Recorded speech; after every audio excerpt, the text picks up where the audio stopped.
to sick care. I want your opinion today. I really want your opinion on what type of system that you believe that we have currently and what type of system that you would want.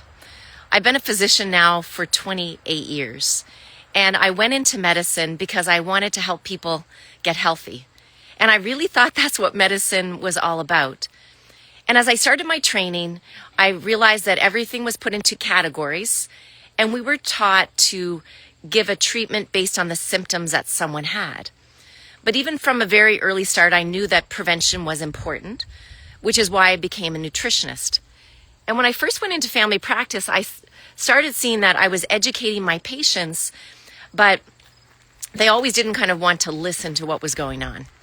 Anyway, I became an emergency room doctor, and I did a lot of international work.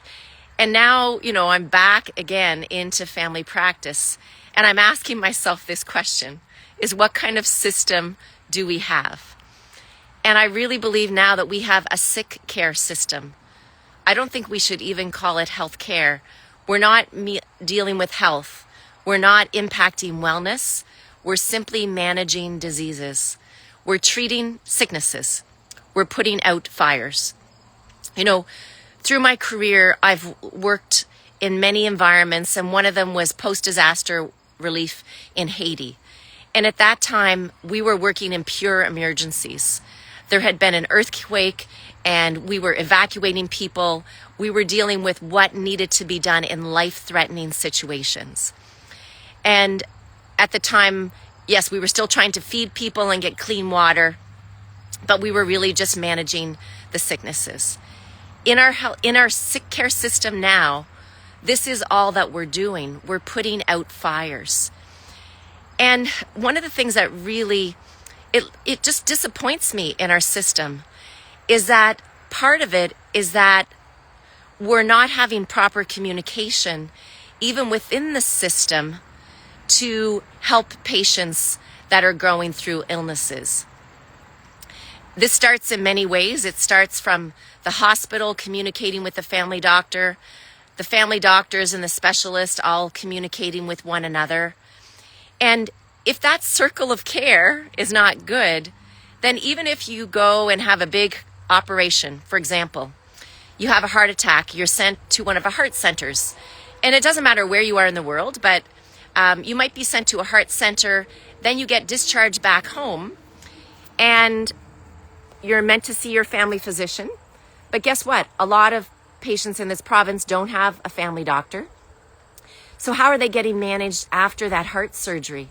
What are they being told to how to get them back on the right track again? How can they change their lifestyle? What are these management tools that they can be given? That's not there. And then when it comes to medications, even with medications, people are being put on drugs that they have no idea what those drugs are doing to them. They don't know the side effects of those drugs. And for a while, I would say, well, why don't people go online? Why don't they just go to Google or Chat GPT? And yes, that can be the answer to get some basic information. But also, as a healthcare system, is it not our duty to educate? Is that not why we're here? I ask myself this now on a daily basis because prevention is the key to health. If you don't understand what's going on with you and inside your body, how can you take ownership or responsibility for it? And if we have a shortage of physicians and nurse practitioners, where does this education lie? So this is the question I ask. Whose responsibility then is it to educate?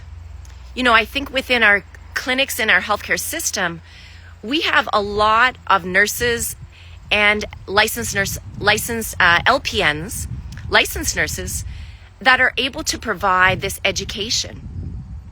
Why are we not using this to its ultimate potential? And also, what about public health and community care navigators? How could they be better fit, better trained to educate people as to what's going on? Because patients can go to the internet, but it doesn't always mean that they're getting the best information that's for them. But we need to be able to start somewhere. So for me, it begins with number one, knowing yourself, knowing what's going on in your body and taking responsibility. But I do believe as a health profession that we do have duty as well to inform you as to what's going on with your conditions, what's going on with your medications, and also within ourselves to improve our own communication strategies. And how can we do this? You know, I'm just one doctor working within the system, but I'm doing my best to try to have that communication circle happen within the healthcare profession. So I'd love to hear from you in the comments below.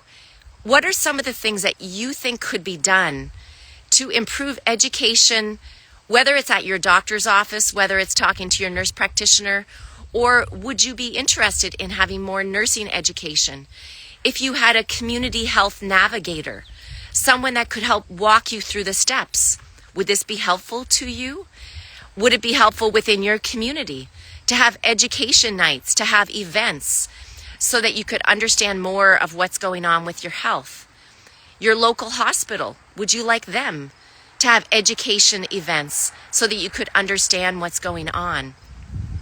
Because if we just wait to treat the sicknesses, then we're missing the picture. And I don't want to keep treating broken people.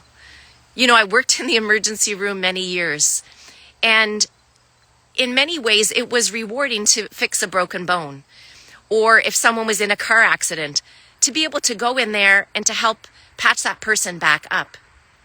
But I know that the number of people that were coming in, you know, through my 2 decades in the ER, that more and more of the illnesses that I was seeing were chronic in nature. They were gut health issues. They were stress health issues. They were, you know, management of the body. These are things that didn't have to be coming into the emergency room if they could be managed outside with wellness-based initiatives. And there have been many wellness initiatives that have been developed, but for some reason they seem to fall out of favor, or for some reason they don't get the funding. Because when funding is given for healthcare, often it's put on the big resources, right? It's put on the surgeries, the heart centers, and we forget to remember that it's the day-to-day practices that people have that are going to lead to health and wellness long term. You know, if we begin to look at the school systems, you know, it used to be that education in terms of physical fitness was something primary that people did every day. And then kids had to choose. And now many kids don't have to do gym class if they don't want to do it. That's a fundamental principle, getting outside like I am now, getting some physical activity. So we have to work on those basics while at the same time working for those that are in the greatest need. And I think we have to start to come up with solutions together.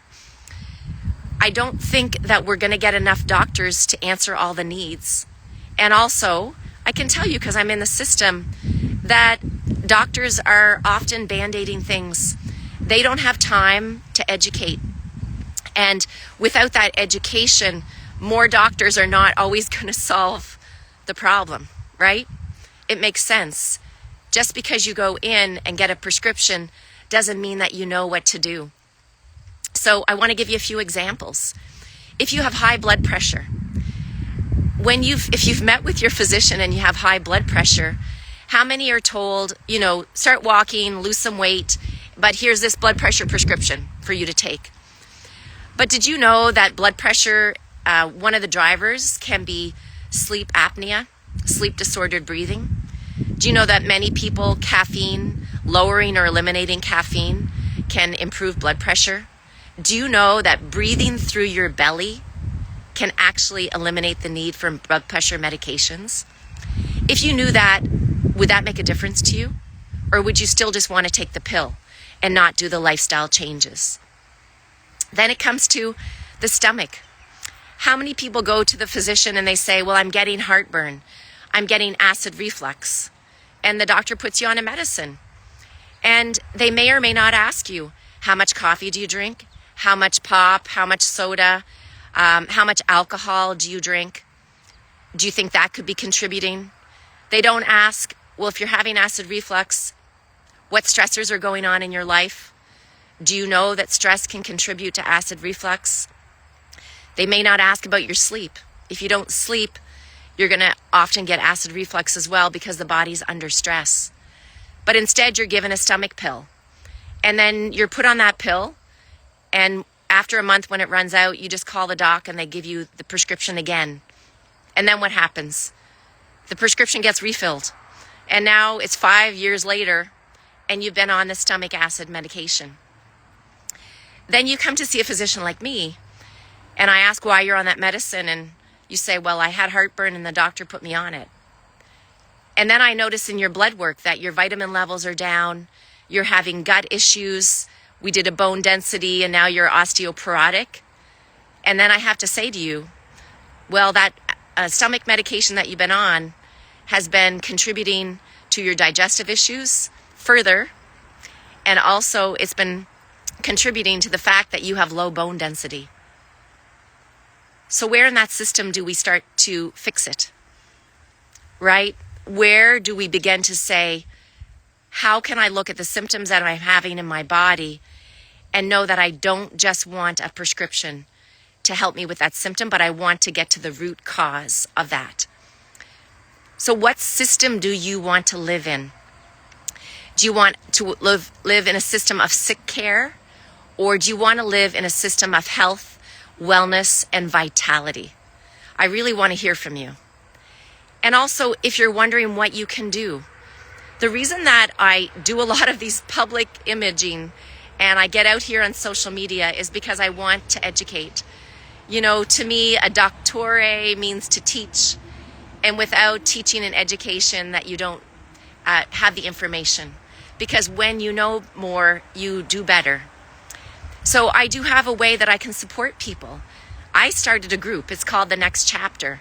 We meet twice a week. I have a dietitian, and I meet personally with patients every week.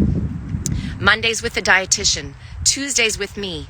There's a small monthly charge, $97. But I've done that. It's my way to try to give back and to try to educate the public, to try to help people more and more. And then I do little public service announcements just like this. So once again, I'd love to hear from you. I know we all want to get well. I want you to be well. I want you to understand your health as to what's going on. I want you to know that when you work on the basic pillars, the way that you breathe, the food that you eat, that you put into your mouth, the movement that you have every day, and the sleep that you get, if you can begin with those 4 fundamental principles, it's going to help you go a long way in terms of your health. But if you want more, I want you to know that there are other answers that you can get more for as well. I hope you're all doing wonderful. I hope you're all getting out smelling beautiful flowers, just like are behind me right now. Enjoy the summer. Life is short. Enjoy each wonderful and precious moment that we have.